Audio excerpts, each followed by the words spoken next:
So Rodney Hill, to get him signed in the boat and someone who has a lot of versatility, I guess, what does he bring to the table? I think he brings everything. A kid who can run in the backfield. I can spread him out. Did a really good job, I think, catching the ball towards the end of the season. Put on some weight. He's gotten faster. Told him he's gotten a lot stronger. I know he had a little injury early on, but I think he's going to be really good for us. We need that, with Corbin going out, going to the next level. So we're looking forward to it. Does he play like any of the guys you currently have? I know Coach Norvell did mention Toafili a little bit. Does you see that in him? That's what it reminds me of. Might be a little bigger than, a little stronger than Toafili right now coming out of high school, but that's what he kind of reminds you of. Probably not as, I'm going to say not with the short area quickness, but he reminds you of LT. Can you know before they get here, other than like a Fournette? I know you knew Fournette was probably going to see some touches. I thought it was my cone drills, but obviously that's not it. Can you know before they get here, before they actually get, you see that they can contribute as a freshman? Do you know, like with some of these guys, okay, they have a chance to play right away? Some you can tell, but I think the mental aspect is one of the big things once they get it. You can see the athletic ability early on, but that's the mental part of it. Once they get here, get around the guys, and you start kind of putting the pressure on them a little bit in the spring, that's when you know, I can kind of know after the spring if they can kind of handle it or not. How much has name, image, and likeness kind of changed the landscape and the way kids are thinking, decisions are made? Definitely changed. That's a part of the game right now. We knew that was coming, and kids are doing what's best for their families, and you have to respect that. That's one of the things that they put in place to help kids out and do the things that they need to do, and their names mean a lot right now. And they're making money off their names, and you have to understand it. And you have to respect it. If you've got a chance to lobby for a change maybe in state law that might allow you to assist a student athlete down the road in building his brand a little easier, what would you say to a state legislature or a fan or somebody about maybe what's right or wrong about the current legislation in the state? I can't say what's right or wrong right now. You have to let it kind of play out to kind of see exactly what's going to go on with it. This is all new right now, so we're all trading in new water right now. So we have to kind of figure this thing out, and everybody's trying to figure it out right now because it's all new to us. So we're trying to see exactly what's what, and we have to do what's best for the student athlete. And at the end of it, that's the best thing. We have to do what's best for the student athlete, and hopefully we all figure that out.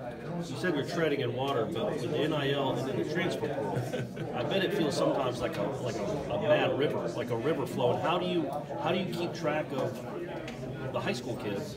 And also, there's kids out there that are playing in other schools that might be interested in Florida State. Like, I assume that just makes all of y'all's jobs that much more, I don't know if complicated is the right word, but more extensive. I think the biggest challenge that most guys have, normally you go out, you recruit right after the season, but I think some of the best recruits and your biggest recruits and the most crucial recruits that you have, the guys who are on your team currently, you have to re-recruit those guys every year. I think that's really important, like you said, with the transfer portal. So you have to make sure you maintain those relationships before you go out to try to form new relationships. You don't want to leave and try to bring in new guys and check your Twitter and like, oh man, the guy went in the portal and I forgot to call him before I left. So those are the relationships you have to continue to build, and that's what kids are looking for. And all these kids are looking for early playing time. That's a part of it. And you have to understand that this is the new day and a new age. Do you have kids when you're recruiting them in high school that ask you about the portal? Like, are y'all looking at people in my position at the portal? Oh yeah, all the time. Kids are asking that question. That's I think so many high school kids are probably getting left out right now because so many guys are taking kids out of the portal because kids are a lot stronger and faster.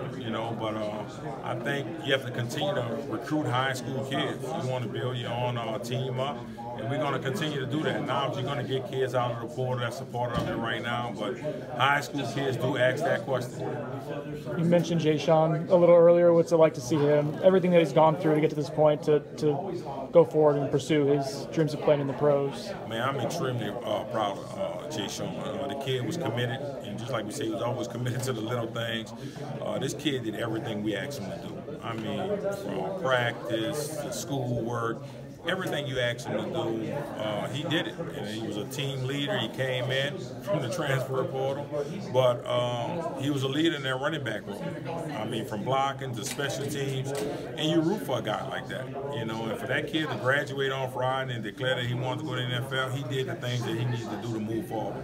He took care of the educational part, and now he's going to try to play in the NFL, and we're rooting for him. Given that he did so many things, like you said, it was such a balanced running back, do you look to maybe add someone else still at that position to help compensate for his loss, or are you guys kind of rolling with what you have currently? Well, currently we're probably going to roll with what we have, unless somebody just kind of fall in our lap right now. And I think currently with the guys that we do have, you know, I think they're up for the challenge, and I think Jashaun Ward is really ready to kind of put his foot forward and be ready to roll. And I'm going to really push LT. I think LT is ready to go, so we'll see. When did you first see or hear about Rodney? Did he come to a camp, or did you see him in? Well, we heard about him early on. He was at a camp. He went laser 4.5, and so we went to looking at all his tape and the competition he was playing against. You know, wasn't sure about that, but I mean, he doesn't schedule the game, so that wasn't his fault.